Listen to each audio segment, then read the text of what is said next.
माननीय दर्शकगण प्रणाम। आज का डिस्क्रिप्शन है बच्चा किशोर किशोरी के संबंध में।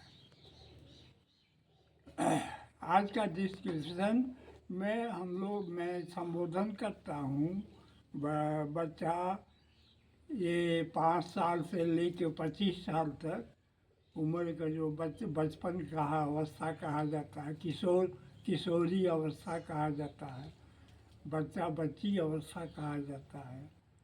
तो इस ऐसे बच्चा बच्ची और किशोरा किशोरी को मैं संबोधन कर रहा हूँ, उसी के बारे में आज बता रहा हूँ। देखिए, सर्वप्रथम मैं आपको ये बतला देता हूँ कि आज जो मैं ज्ञान दे रहा हूँ वो ज्ञान अभी तक शायद कोई किसी ने दिया हो, नहीं दिया होगा।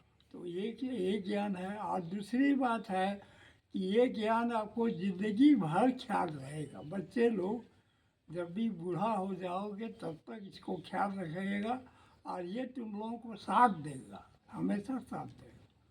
तो ये ज्ञान आज दे रहा हूँ। तो आइए हम सर्वप्रथम शुरू करते हैं।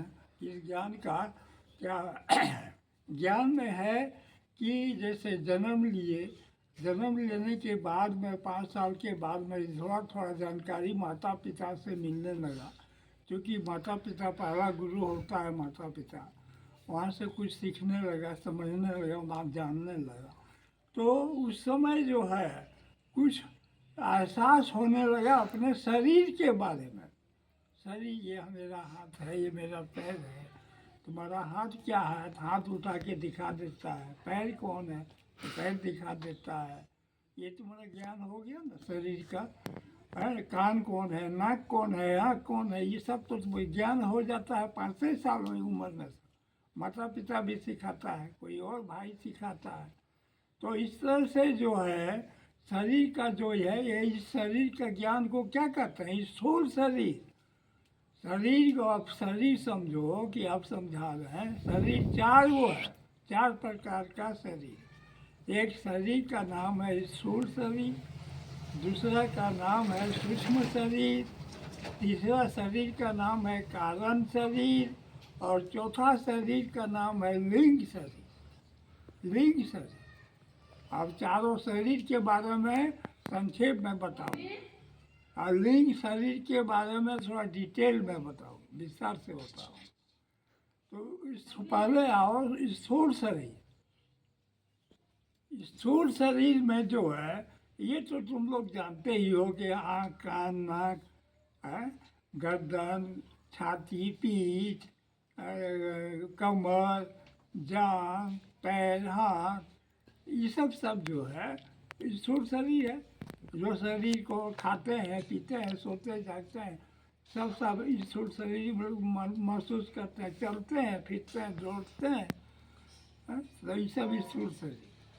तो स्थूल शरीर के बारे में तो संक्षेप में बता दिए, इतना जान लिया। यही और इसी के बारे में बहुत कुछ शिक्षा मिलेगा। मेडिकल साइंस, डॉक्टर लोग इसी शरीर के का बहुत बड़ा स्टडी करके लोग दवाई बनाता है, रोग व्याधि का दवाई बनाता है। तो सब मेडिकल साइंस भी, आयुर्वेदिक वाला भी शरीर का ज्ञान निकालता है, कौन कौन चीज़ है शरीर के भीतर। फिजिक्स, केमिस्ट्री, मैथमेटिक्स में भी सब पढ़ाई, कैलकुलेशन मैथमेटिक्स का है, सब कुछ है। प्राणी शास्त्र, जीव विज्ञान, ये सब नहीं, सब इसी शरीर से ही सब जानता है, स्थूल शरीर से सब समझता है। तो ये सब आगे चल के पढ़ेगा स्कूल कॉलेज में, 25 साल के भीतर में पढ़ाई होगी, समझेगा और इसे हमेशा समझते जाओगे। ये स्थूल शरीर के बारे में बता दिए। अब रहे आओ सूक्ष्म शरीर। सूक्ष्म शरीर का एहसास होता है सबको, उसको दिखाई भी पड़ता है, सफ़ेद सफ़ेद जैसा शरीर लगता है। तो वो शरीर जो है क्या है, जब हम रात में सोते हैं सपने में, तो सपने में भी हम तो कमरा के बंद भीतर सोए हुए हैं स्थूल शरीर, और सूक्ष्म शरीर कहाँ चला जाता है? कमरा के बाहर चला जाता है, कोई शहर में चला जाता है, कभी लगेगा कि गांव में है, कभी लगेगा सहसा किसी से बात कर रहे हैं, कोई भी जान पहचान से, कोई लगेगा अनजान लोगों से बात कर रहे हैं।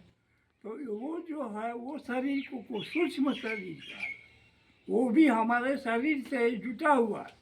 वो रात के समय का सपना वाला है अंधेरा, दिन में भी कभी बैठे बैठे सोए सोए नींद जैसा आ जाता है, उसमें भी लगता है कि कोई मरा वो शरीर आ गया, सूक्ष्म शरीर। तो सूक्ष्म शरीर का जो है ये रूप जो है संक्षेप में, वो भी स्थूल शरीर का जैसा है, लेकिन वो ज़्यादा महत्व है, उसका शक्ति ताकत ज़्यादा है, स्थूल शरीर से भी ज़्यादा।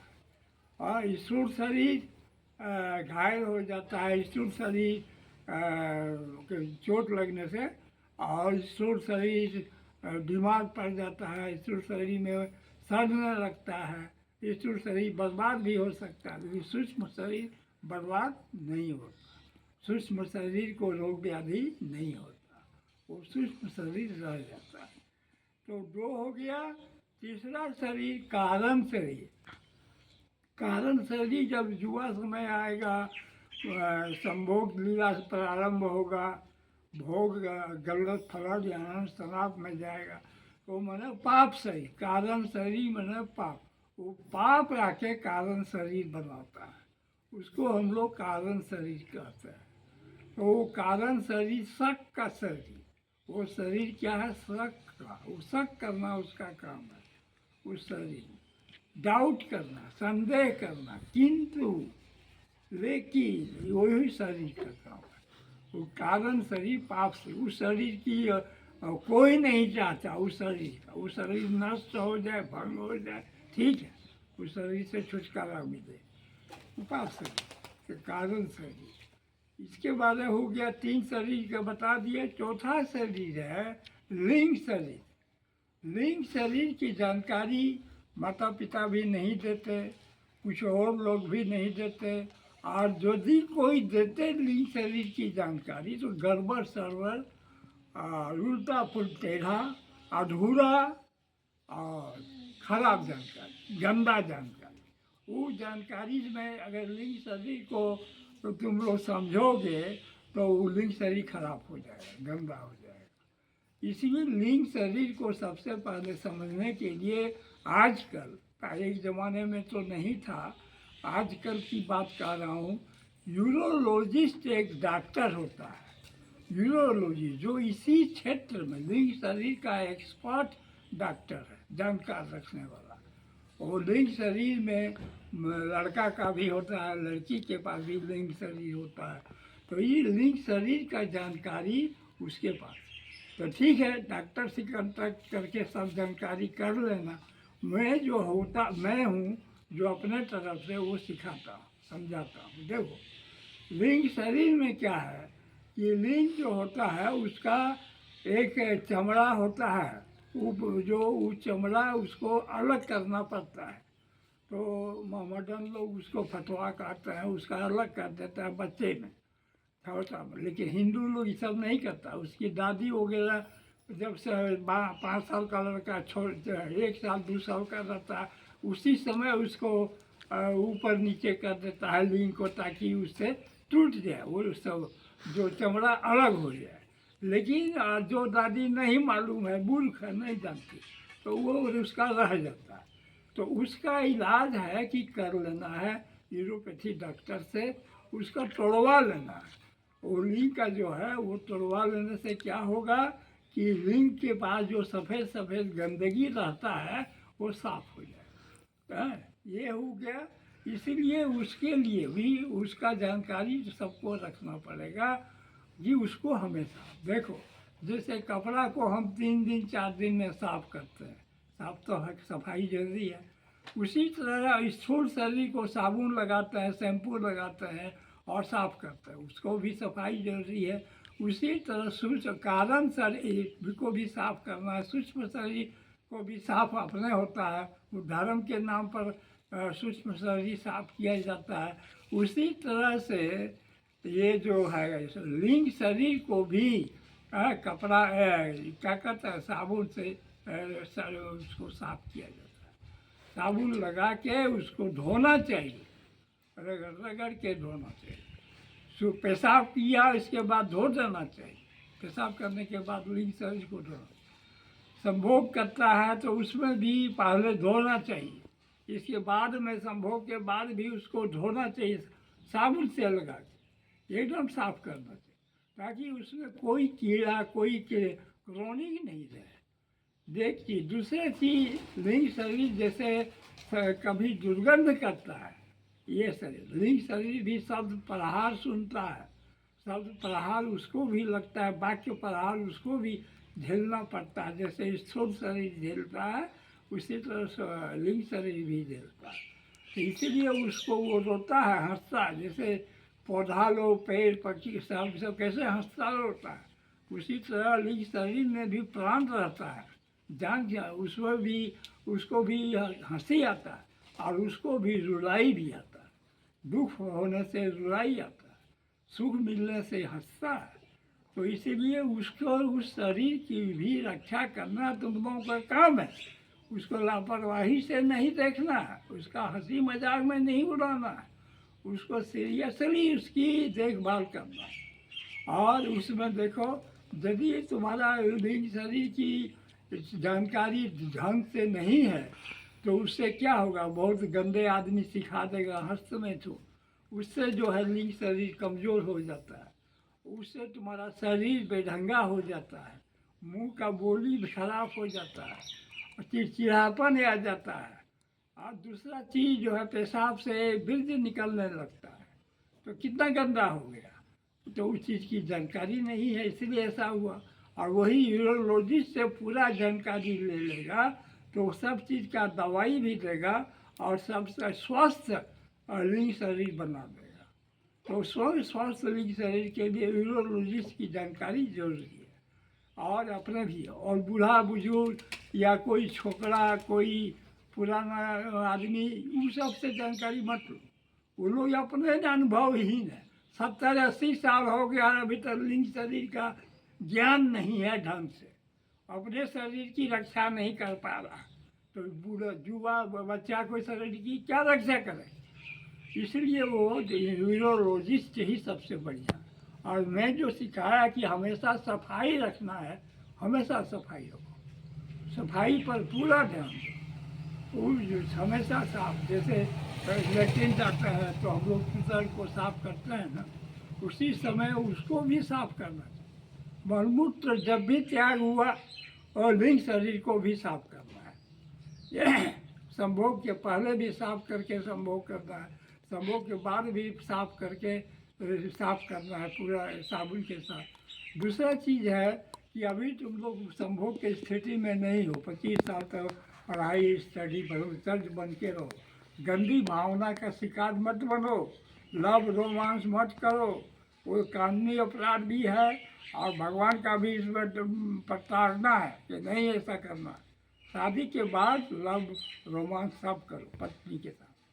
तो अभी उसके मामले में जो है संभोग के मामले में 25 साल तक निश्चिंत रहो, पहले एजुकेशन शिक्षा को पूरा कर। दूसरी चीज़ है शिक्षा में तो सब चीज़ पढ़ रहा है, उसके बाद में हम बोल के क्या करें। शिक्षा तो पढ़ रहा है, स्कूल कॉलेज में हो रहा, उसमें एक चीज़ पर ध्यान देना है कि गायत्री मंत्र जो सिखाता है उस मंत्र पर पूरा ध्यान देना, वो तुम्हारा जीवन का सबसे बड़ा उद्देश्य है। दूसरा गीता का श्लोक भी बहुत जगह सिखाता है या संस्कृत की किताब में पढ़ता है, उस पर भी ध्यान देना, वो भी तुम्हारे ज़िंदगी का बहुत बड़ा आरक्षक है। तुम अगर लीडर बनना चाहते हो तो गीता का ज्ञान अपने पास एक भी श्लोक को रट के रखो, तुम लीडर निर्भीक बन के रहोगे, कोई भय नहीं होगा। दूसरा चीज़ है कि अब गीता गायत्री का मंत्र भी उच्चारण करो तो उससे भी निर्भय निर्डर रहोगे, कभी कुछ नहीं होगा, कहीं डर भय नहीं सताएगा, क्योंकि ईश्वर अमर है, वो तुम्हारे पास है। तो जब तक ईश्वर तुम्हारे पास है कोई कुछ तुम्हारा बिगाड़ नहीं सकता। तुमको निडर रहना है, निर्भीक रहना है। इसलिए गीता का ज्ञान और गायत्री का ज्ञान हमेशा रखना। ठीक है, इतना तक तो समझा दिए और चारों शरीर को भी समझ लिए, और यही तुमको बुढ़ापे तक काम देगा, यही से लेके बुढ़ापे तक। इसमें एक बात है कि लड़की भी है, इसमें सीख ली, लड़की लोगों को भी अपना जो है हमेशा चेक कराना है डॉक्टर से, और न्यूरोलॉजिस्ट डॉक्टर से, और अपने भी साथ उसका भी मंथली होता है, वो भी गड़बड़ होता है। वो जो घर परिवार में किसी को छिपा के रखती है, मासिक दर्द सह लेती है, ऐसा गलती बात है। तुरंत डॉक्टर से दिखाना, इलाज कराना, जांच कराना, उसका दवाई खाना है, उसका नियम पालन करना है, मासिक धर्म भी उसको सुधारना है, तभी बाल बच्चा स्वस्थ बाल बच्चा उत्पन्न होगा, स्वस्थ होगा। इसलिए ये सब चीज़ जानकारी 25 साल की उम्र वाले तक हो जाना है, और 25 साल के बाद इसको व्यवहार में लाना है। ठीक है, इतने तक मैं अभी समझा दिया, और इसी को आगे ले जाना जानकारी। और धन्यवाद, धन्यवाद।